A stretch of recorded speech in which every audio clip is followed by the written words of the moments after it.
चंद्रयान को रवाना किए हुए अभी 5 से 7 दिन ही हुए हैं कि रॉबोट्स के द्वारा हमारे साथ फोटोज शेयर की जा रही हैं। लेकिन इन फोटोज में तो ऐसा कुछ नहीं। पर आपको एक बात तो पता नहीं होगी कि 1969 से लेकर 1972 तक भी जब चांद पर नासा के द्वारा अपोलो मिशंस भेजे गए तब भी कुछ फोटोज रिलीज की गई थी, जिन्हें समझने में साइंटिस्ट्स के पसीने छूट गए और बहुत देर बाद जाकर उन्हें डिकोड किया गया।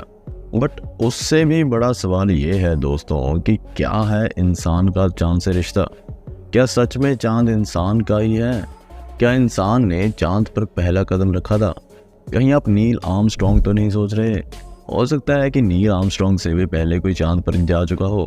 इंसान से पहले चांद पर कौन पहुंच गया? जी हाँ, हम बात कर रहे हैं एक ऐसी प्राचीन सभ्यता की जिसने हो सकता है चांद पर कदम रखा हो, ऐसा माना जाता है। तो दोस्तों, आज की इस वीडियो में हम आपको इन्हीं अनसुलझे सवालों के जवाब साफ शब्दों में देंगे, तो अंत तक बने रहिएगा।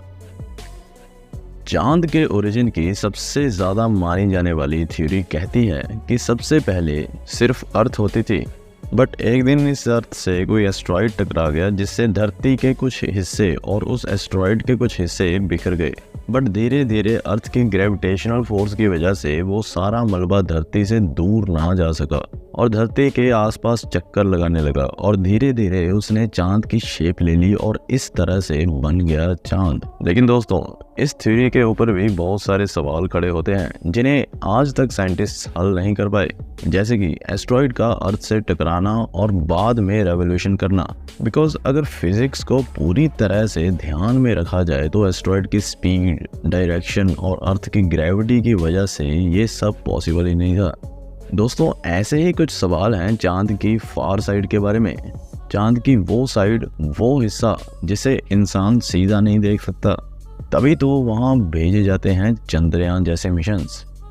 तो शुरू करते हैं चांद की कुछ ऐसी अनसुलझी मिस्ट्रीज के बारे में चर्चा।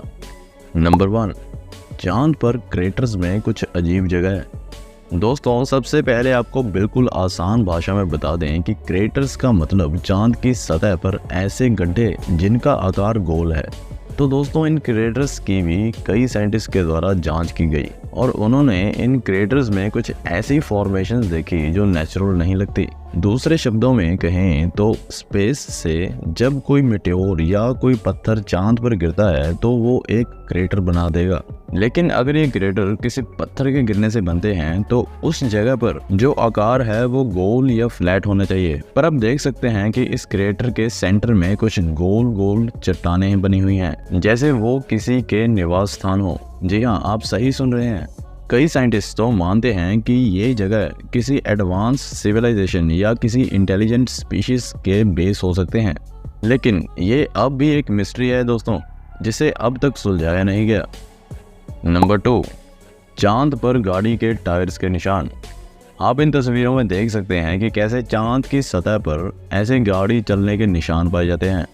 आप ये भी कह सकते हैं कि शायद ये किसी एस्ट्रॉइड के गिरने से हुआ हो जो आगे तक घिसता हुआ चला गया हो। लेकिन अगर हम दोनों बातों को एनालाइज करें तो ये पता चलता है कि अगर कोई पत्थर स्पेस से गिरता है तो लॉजिक के अकॉर्डिंग वो 2 पत्थर होने चाहिए थे जिनका साइज सेम होता, स्पीड सेम होती, शुरू से लेकर गिरने के अंत तक उनके आपस में डिस्टेंस सेम रहता। तो दोस्तों, आप खुद इसका जवाब दे सकते हैं कि क्या ऐसा पॉसिबल है? तो आपका भी वही जवाब होगा जो बाकी साइंटिस्ट कम्युनिटी का है कि ऐसा पॉसिबल ही नहीं था। तो बची अब दूसरी बात कि क्या ये किसी रोवर या कार जैसे किसी ऑब्जेक्ट के टायर्स के निशान हैं? तो जवाब बिल्कुल सिंपल है कि इसका भी अभी तक एक रहस्य ही बना हुआ है दोस्तों, जो अभी तक सुलझाया नहीं गया। नंबर 3, चांद पर पहले कौन गया? अगर हम चांद के क्रेटर्स में उन स्ट्रक्चर्स की बात करें जिनके बारे में हमने अभी बताया, तो उससे एक बात सामने आती है कि इनके स्ट्रक्चर बिल्कुल पिरामिड्स की तरह हैं और इनको बनाने वाली जो सिविलाइजेशन थी उनको अनुनागी कहा जाता है, जो 3000 साल पहले बेबीलोनियंस और सुमेरियन के प्राचीन रिवाजों में जिक्र में आई थी। तो इससे ये अनुमान बनता है कि इन्होंने या किसी और एडवांस सिविलाइजेशन ने चांद पर पहले कदम रखा था, तभी तो चांद के क्रेटर्स में ऐसे स्ट्रक्चर्स देखने को मिल रहे हैं। और ये सब अमेरिका के एस्ट्रोफिजिसिस्ट जॉन मैककार्थी ने ऑब्जर्व किया। लेकिन दोस्तों, हम आपसे यहाँ एक सवाल पूछते हैं, आप खुद बताओ कि 3000 साल पहले क्या ऐसी टेक्नोलॉजी हो सकती थी कि चांद पर लैंड किया जा सकता? चलो एक पल के लिए मान भी लेते हैं कि हो गए होंगे लैंड, तो क्या उन्हें क्रेटर्स के बीच में ही जगह मिली थी अपने बेस बनाने के लिए? तो चलो ये भी मान लेते हैं कि क्रेटर्स की जगह शायद अच्छी लगी होगी, लेकिन आप बताओ कि क्या उनके पास स्पेस सूट होना पॉसिबल था? ऐसे ही कुछ और भी लॉजिक वाले सवालों से आप अंदाज़ा लगा सकते हैं कि चांद पर अनुनाकी सिविलाइजेशन का जाना पॉसिबल नहीं बनता। हाँ, अगर कोई इंटेलिजेंट स्पीसीज जो अर्थ से ना हो क्यों नहीं जा सकती? क्या पता इंसान टेक्नोलॉजी में अभी कितना पीछे है और वो कितने एडवांस होंगे, और हो सकता है उन्हें ऑक्सीजन की ज़रूरत पड़ते ही ना हो। क्या पता उनके अंदर ब्लड हो या नहीं। लेकिन सबसे बड़ा सवाल ये है कि कहीं ऐसा तो नहीं कि हम उनको तंग कर रहे हों। तो ऐसे ही कुछ दिमाग को हिला देने वाले सवालों के साथ हम इस वीडियो का अंत करते हैं। उम्मीद है आपको ये वीडियो पसंद आई होगी। अगर आप इनमें से किसी भी सवाल पर और ज़्यादा रिसर्च देखना या सुनना चाहते हैं तो कमेंट्स ज़रूर करें। वीडियो को लाइक और चैनल को सब्सक्राइब करना मत भूलिएगा। धन्यवाद।